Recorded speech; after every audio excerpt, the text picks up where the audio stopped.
guys, we're back, and today we are reading Chapter 11 and Dream Bike Nightmares. Today I'm going to have you guys pause the video and read it. And I will show you all the pages at the end, so just listen to the book, then read it to yourself. Okay, Dream Bike Nightmares. As she rode home, Amelia Bedelia got more and more excited about the contest. She told her mom and dad all about it. When I win, she said, I'll get a free bike, and you won't have to pay for half. That's nice, honey, said her mom. We'll add the money we would have given you to your college fund instead. We're so proud of you.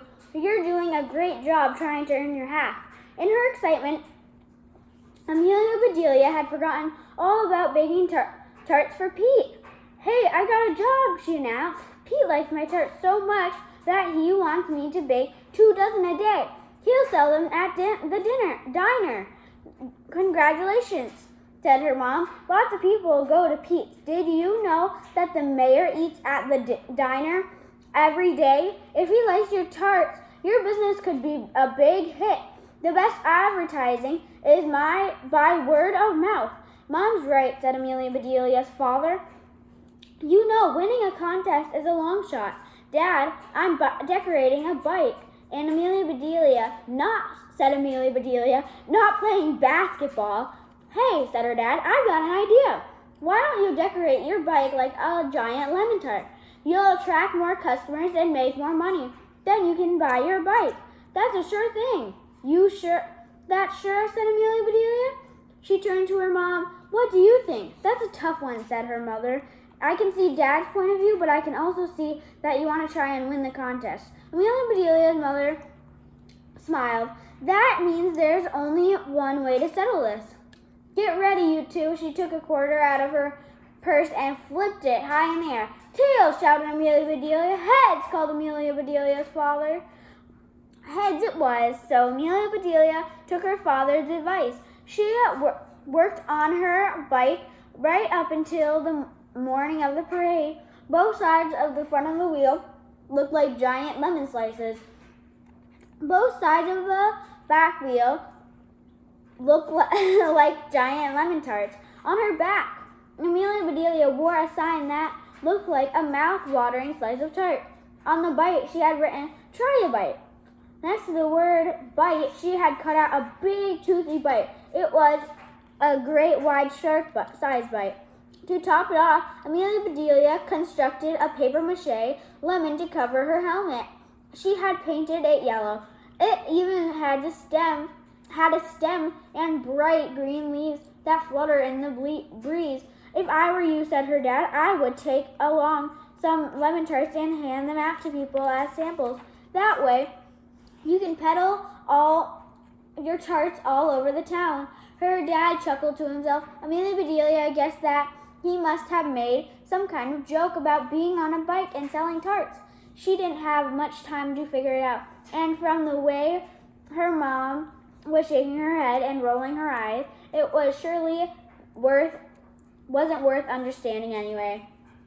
Next chapter is chapter 12, and I'm going to read that to you because that chapter only took like 3 minutes.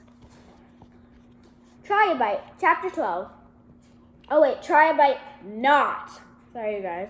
Amelia Bedelia rode her bike to the town square, where the parade was assembling. Suzanne was already there. When Amelia Bedelia saw Suzanne's bike, she was speechless. She felt exactly the way she felt the very first time when she saw the bike. Suzanne had woven red, orange, yellow, green, blue, and violet crepe paper into the spokes of her wheels.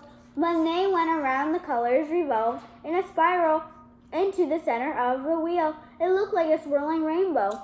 Suzanne had glued glittery stars to the center of both wheels. Amelia Bedelia was so dizzy she had to look away. Was Suzanne trying to hypnotize the judges into voting for her? There were also rainbow-colored streamers flowing out the ends of her handlebars. Tiny flags, bunting made out of little paper unicorns, and jingle bells hanging everywhere. On the bright side, Amelia Bedelia was glad that she had not wasted her time trying to compete with Suzanne. Maybe Suzanne would toss her the not new anymore bike as she rode away on her brand new bike. The poster in the bike shop had not mentioned that there was a pet parade too. Amelia Bedelia could see cats, rabbits, goldfish, guinea pigs, snakes, mice, and dogs and more dogs. Another thing the poster hadn't mentioned was that Wild Bill was a celebrity judge of the bike contest. He was riding with the mayor and Miss individually in one of the convertibles at the front of the parade. Now Amelia Bedelia was doubly glad that she didn't try to win. Wild Bill would never pick her in a million years. She peeked under the bright yellow dish towel in her bike basket. There were her lemon tarts all ready to hand out to the people, to people in the crowd as she rode by. Soon it was time for the parade to begin. The non-dog pets followed the convertible. Then came the dogs, then the kids on their bikes. The crowd cheered and clapped for all the marchers. When Amelia Bedelia pedaled past her parents, they clapped loudest of all. "Hooray for the tarts!" her dad yelled. Amelia Bedelia waved, blushed, and pretended not to know them. Then it started. Maybe it was triggered by her dad yelling, "Tarts!" As Amelia Bedelia pedaled by one of the dogs, it turned and looked straight at her. It put its nose in the air and sniffed. Then it began to wag its tail and then bark and bark. Amelia Bedelia recognized that dog. It was one of the dogs Deanna had been walking, and it had loved the taste of her lemon tarts. Suddenly, a dog on the other side of the street started barking. "Uh-oh," it said. It had tasted her tarts too. As Amelia Bedelia, dogs started sniffing, wagging, barking, and straining at their leashes, trying to get as close as possible to her. Amelia Bedelia peeked in her bike basket. No wonder these dogs were barking. The basket was filled with tasty tarts. They smelled delicious. Amelia Bedelia decided then and there that would be the perfect time to give out tarts. If she passed them around now, maybe the dogs would leave her alone. She also decided that she would never listen to her father ever again. Peddling tarts? Ha ha, very funny, Dad. Come back here, Bruno. Amelia Bedelia looked behind her. Bruno had broken away and was running to catch up with her. Someone grabbed my dog. Another dog had broken away. Amelia Bedelia pedaled faster. Lucky, stop, stay. And another, hey, grab that leash. It seemed as though all the dogs in town were chasing Amelia Bedelia and her tarts. Maybe it was because they didn't want to miss out on a treat. Or maybe this was how dogs celebrated their spirit of individuality. Or maybe they just loved Amelia Bedelia. She was waving in and out of the other bicycles and marchers. She pedaled as fast as she could on her old bike. With her lemon head bobbing wildly. "Faster!" yelled Susan, who had seen what was happening. She rode behind Amelia Bedelia, swerving back and forth, trying to keep the dogs away. Several of Amelia Bedelia's friends from school pedaled up and tried to keep help, too. "Go, Amelia Bedelia!" yelled Joy. "Faster!" called Chip.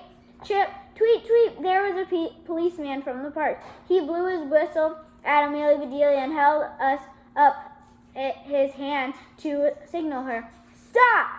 Amelia Bedelia glanced over her shoulder. She had never seen so many dogs. She reached into her basket, pulled out a tart, and put it in the policeman's hand as he sped by. He blew his whistle even louder. She looked back and saw a dog leap through the air. It grabbed the tart right out of the policeman's hand like a porpoise. I don't know that word, you guys. I'm just going to skip that. Like snatching a sardine from a sailor. The policeman stared at his hand and counted. 1, 2, 3, 4, 5. All of his fingers were present and accounted for. "Phew!" Amelia Bedelia saw Pete and Doris up ahead. She reached into her basket and handed them tarts as she pedaled by. "Eat them quick," she warned. Pete and Doris were too slow. A pair of poodles leaped up and gulp, gulp. Those tarts were history. Amelia Bedelia almost reached the head of the parade. There were still dogs everywhere. She wasn't sure what to do, but she knew she had to get rid of her tarts. She rode in a loop-de-loop pattern, then in a circle, then she headed back the way she had come. Everyone was following her, dogs, their owners, and all the kids on their decorated bikes. Amelia Bedelia handed out tarts left and right. Some folks actually got a taste. As Amelia Bedelia rode past the convertible, she tossed her tarts to the celebrities. Miss Individually caught hers with one slender, white-gloved hand. The mayor used both hands. Wild Bill was waving his cowboy hat at the crowd. Through the riding of Bruno, instead of riding in the car, Amelia Bedelia tossed her last tart right into his hat. Bullseye! Amelia Bedelia had run out of tarts, just as she had run out of a parade, but the dogs were still chasing her. The air was full of their barking. Then it dawned to Amelia Bedelia that her bike looked like a huge dog treat. Even worse, the words said, "Try a bite," were printed on the back. These dogs were pretty smart. Could any of them read? Amelia Bedelia promised herself that if she survived today, she'd never have anything to do with signs again. Amelia Bedelia had to keep moving. She circled around and pulled up behind Wild Bill's convertible. She jumped off her bike and let it clatter to the ground. Miss Individually helped her climb into the back seat of the car. Amelia Bedelia ripped the enormous tart off her skirt and threw it to the dogs. They had a blast tearing it apart, howled with happiness all the while. Amelia Bedelia slid down onto the seat next to Wild Bill. He took one look at the giant lemon bobbing on her head and said, "Not you again." Woof, woof, woof. The dogs were barking and drooling and circling the convertible. Woof, woof, woof. "Get us out of the Dodge," yelled Wild Bill to the driver. The driver put the car in reverse and backed up. Crunch! The screeching of the metal being dragged across pavement brought the entire parade to a halt. "What was that?" asked Wild Bill. "That," said Amelia Bedelia, her eyes brimming with tears, "was my bike." Chapter 13. Who Needs Fireworks?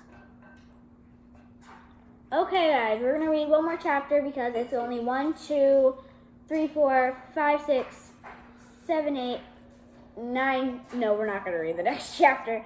Sorry, guys. Next chapter is Chapter 13, Who Needs Fireworks?